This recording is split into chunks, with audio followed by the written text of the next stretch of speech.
Chapter 4, Industries. Now, what are industries? So, industries are companies or a group of organizations which are involved with the manufacturing in the production of goods and services. Okay. So, let's start with the chapter. Have you ever given a thought to the fact that the notebook you use for writing has come to you after a long process of manufacturing, and where this manufacturing is being conducted in industries?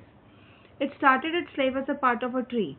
It was cut down and transported to the pulp mill. There, the wood of the tree was processed and converted into wood pulp. The wood pulp was mixed with chemicals and finally changed into paper by machines. This paper found its way to the press, where ink made from chemicals was used to print the lines on the pages.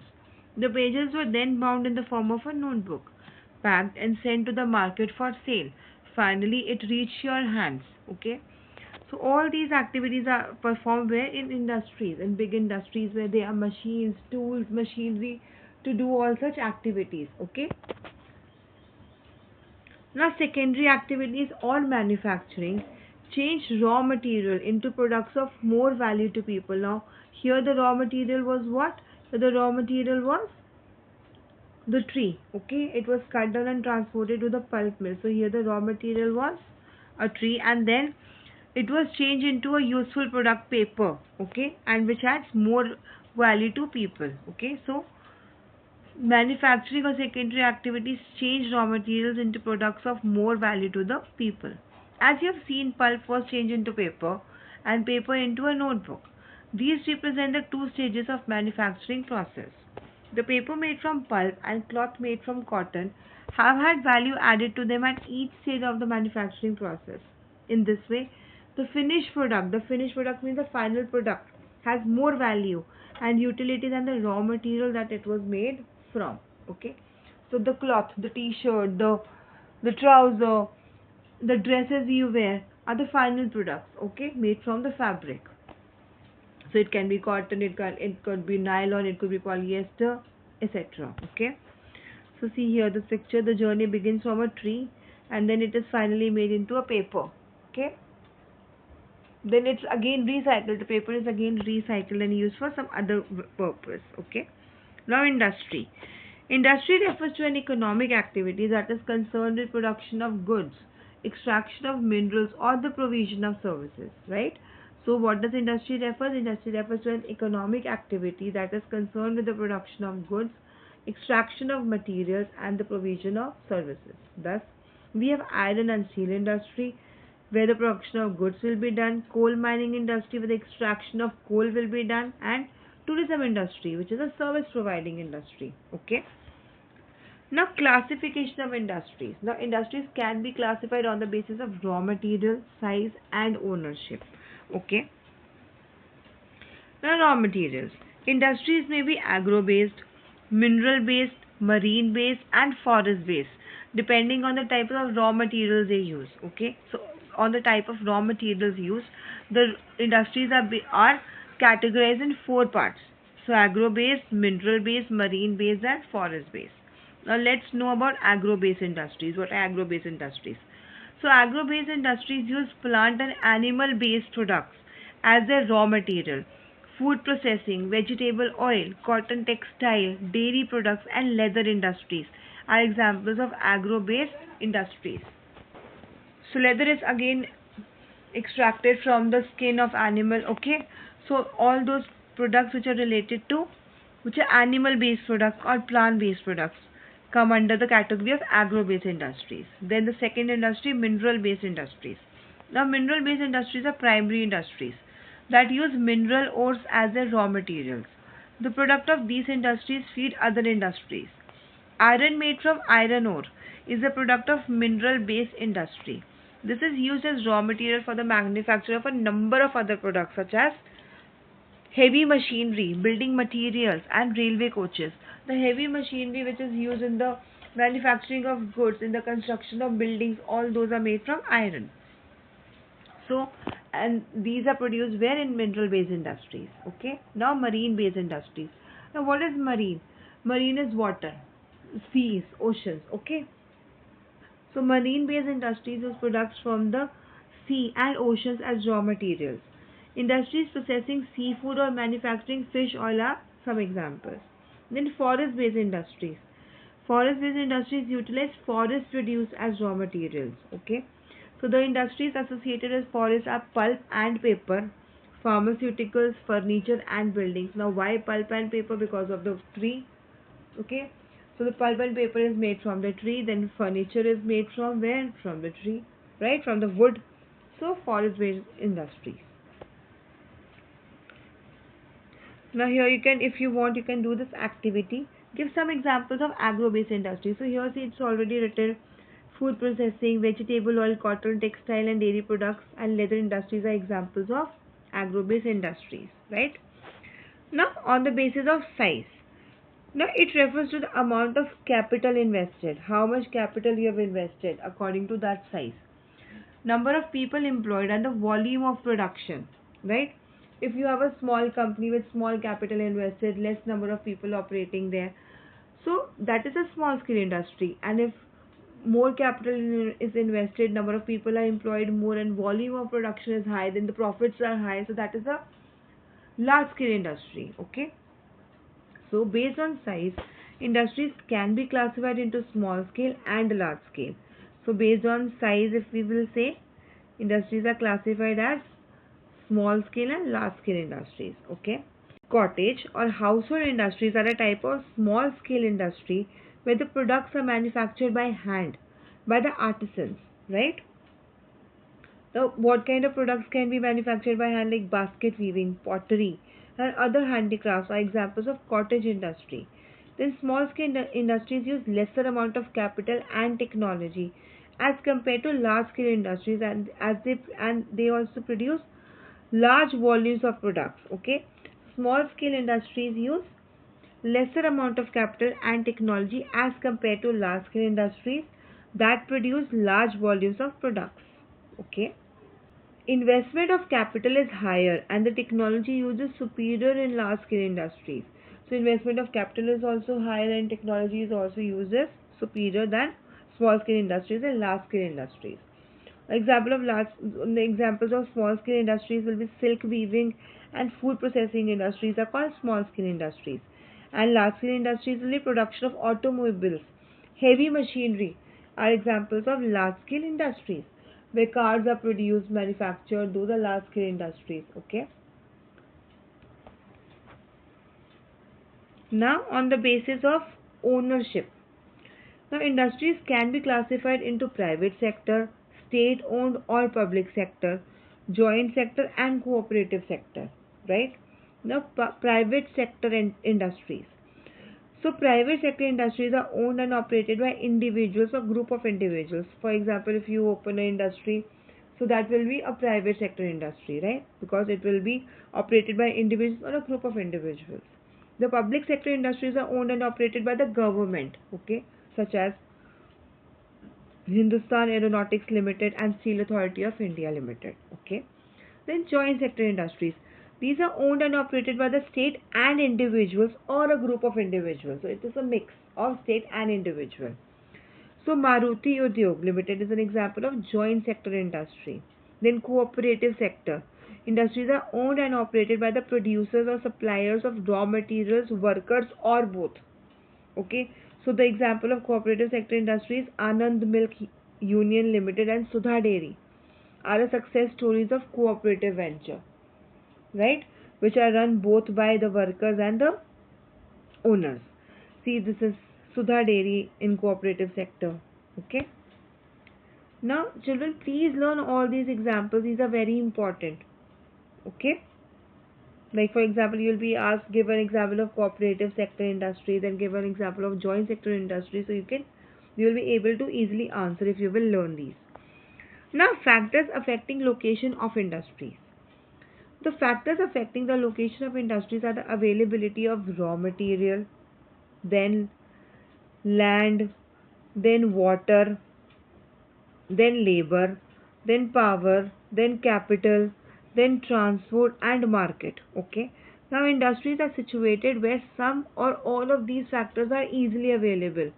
So the industry should be located in that accessible location where all these factors, where raw materials are easily available, power is there to run the machines, and labor is easily available, land is appropriate, then capital, then transport system should also be there, effective transport system to transport the goods and services. Then a good market, a prospective market should also be there, right? Now, sometimes the government provides incentives like subsidized power, lower transport costs, and other infrastructure so that industries may be located in backward areas. Now, sometimes the government help these industries to open industries in backward areas. Why it is recommended to open the industries in backward areas? So as to provide the employment to all the people there, right? Because in backward areas the people are so poor, so as to provide the employment opportunities there. And also, if the industries will be situated there now, so the areas will develop, right? So it is very important to develop each and every area in the country. Now, industrialization often leads to development and growth of towns and cities. Okay, so that is why the governments, they support the industries, the opening of industries. Okay, now the industrial system. An industrial system consists of inputs, processes, and outputs. The inputs are what? The inputs are the raw materials, labor, and cost of land, transport, power, and other infrastructure. So, inputs are the things which you have to put to for your industry to operate. Okay, so what are the inputs which you will put for the industry to easily operate, like the raw materials, labor, and cost of land, transport, power, and other infrastructure. What are processes? The processes include a wide range of activities that convert the raw material into finished products. Then what are the outputs? The finished product, the end product, the final product, right? The outputs are the end product and the income earned from it. In case of a textile industry, the inputs may be cotton, human labor, factory, and transport cost. The processes include ginning, spinning, weaving, dyeing, and printing. These are the processes involved. And then output is the shirt you wear, right? The final product. Now, industrial regions. Industrial regions emerge when a number of industries locate close to each other and share the benefits of their closeness.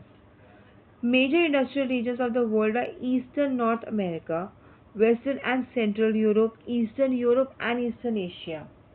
Now see this figure 4.4. These are world's industrial regions. Okay, let me zoom it for you.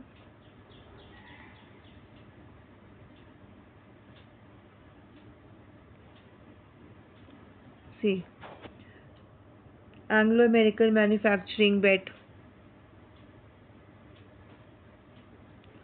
Then here you can see here this one, then this one, this one, this one, right?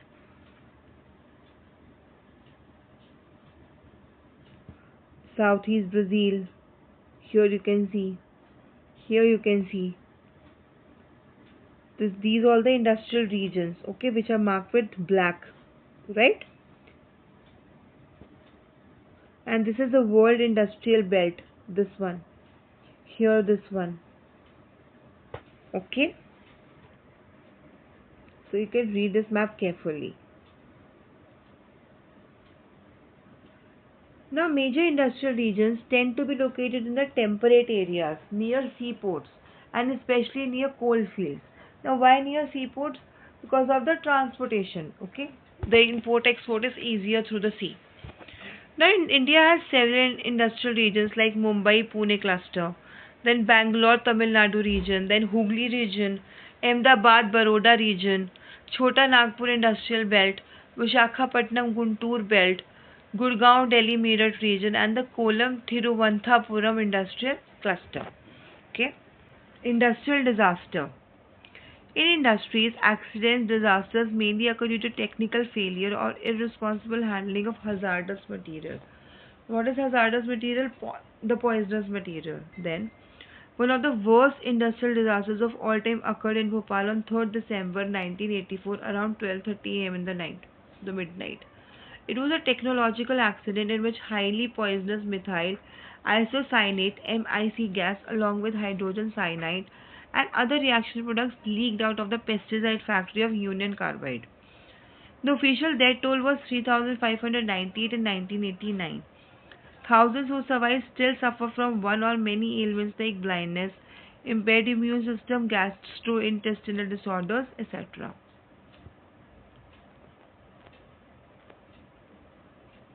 Now, in another incident, on 23rd December 2005, due to gas well blowout in Gyeonggi, Chongqing, China, 243 people died, 9,000 were injured, and 64,000 were evacuated. Many people died because they were unable to run after the explosion. This was also a gas tragedy. Those who could not escape in time suffered burns to their eyes, skin, and lungs from the gas. Now, risk reduction measures. Densely populated residential areas should be separated far away from the industrial areas. Second one, people staying in the vicinity of industry should be aware of the storage of toxins or hazardous substances and the possible effects in case if an accident occurs. So these things the people should keep in mind. Then fire warning and fighting systems should be improved. The fourth one, storage capacity of toxic substances should be limited. Then fifth one, pollution dispersion qualities in the industries should be improved. Okay. Now, if the people will keep these things in mind, many disasters can be avoided. Okay. Now, distribution of major industries. The world's major industries are the iron and steel industry, the textile industry where the cloth is being manufactured, and the information technology industry, IT industry. The iron and steel and textile industry are the older industries, while information technology is an emerging industry. The countries in which iron and steel industry is located are Germany, USA, China, Japan, and Russia. The textile industry is concentrated in India, Hong Kong, South Korea, Japan, and Taiwan. The major hubs of information technology industry are the Silicon Valley of Central California and Bangalore region of India. So Bangalore is also known as Silicon City. Okay. Now, do you know box on the left hand side? Emerging industries are also known as sunrise industries. These include information technology, wellness, hospitality, and knowledge. Iron and steel industry. Like other industries, iron and steel industry too comprises various inputs, processes, and outputs. This is a feeder industry whose products are used as raw material for other industries. Okay. The inputs for the industry include raw materials such as iron ore, coal, and limestone, along with labor, capital, site, and other infrastructure. The process of converting iron ore into steel involves many stages. So the raw material is put in the blast furnace where it undergoes smelting. Now what is smelting? Smelting is the process in which metals are extracted from their ores by heating beyond the melting point. Okay. So the raw material is put in a blast furnace where it undergoes smelting. It is then refined. After the smelting, it is then refined.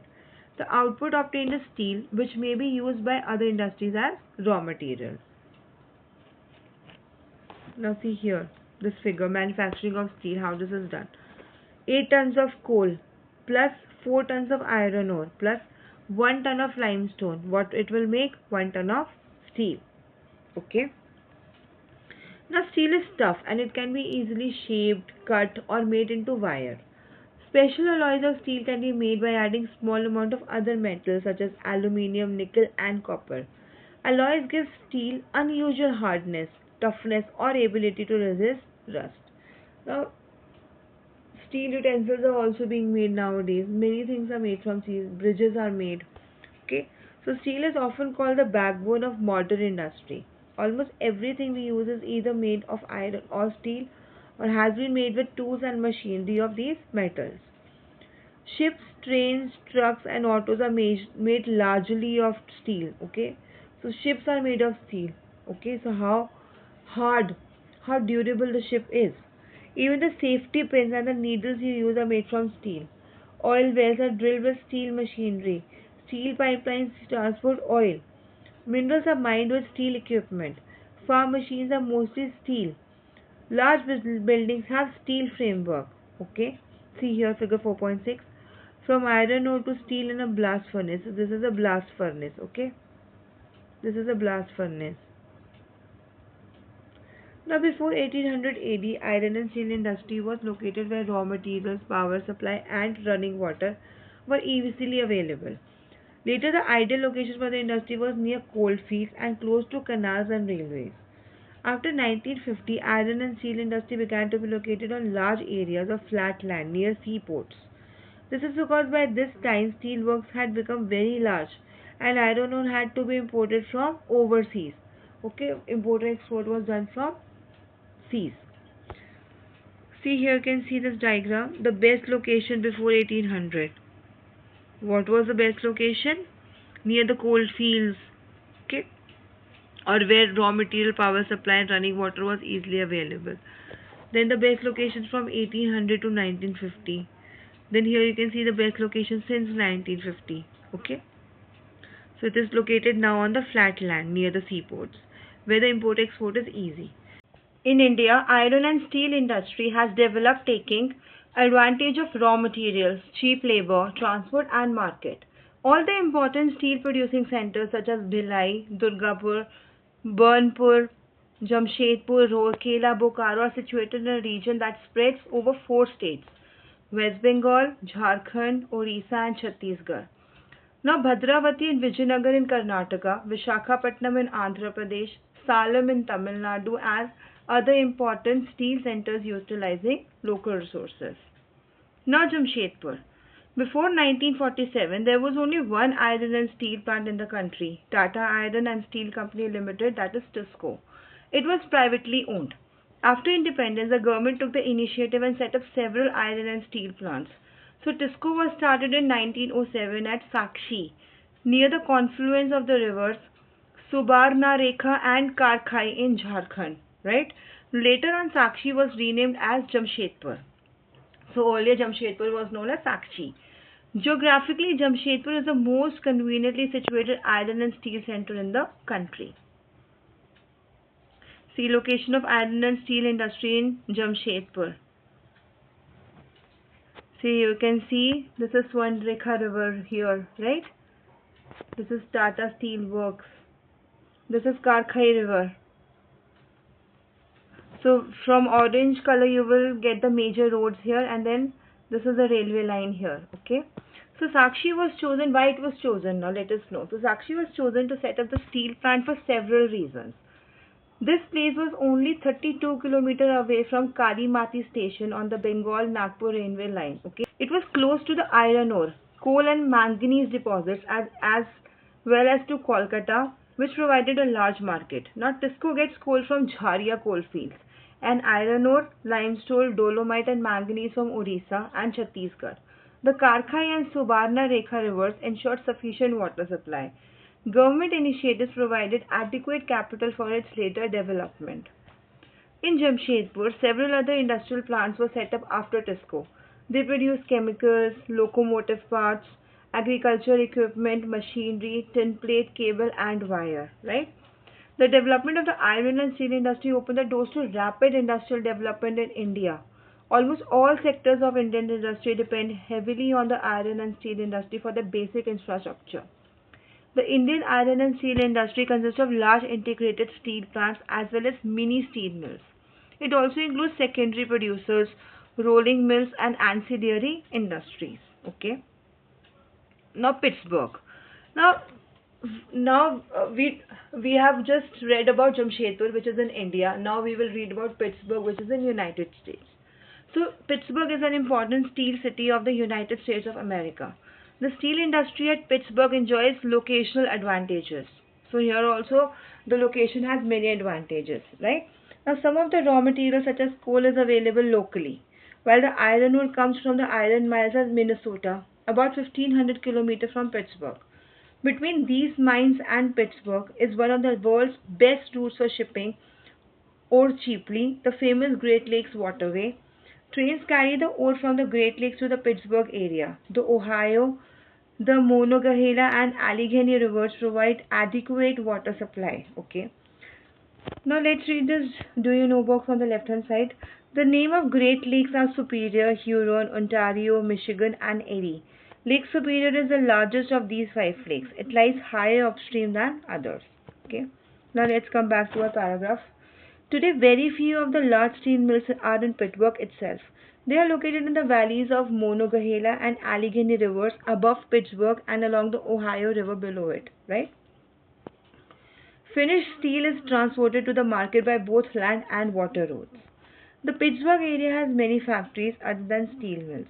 These use steel as a raw material to make many different products such as railroad equipment, heavy machinery, and rails. Okay. So here we come to the end of this chapter, and I will upload this exercise in the next video. Thank you.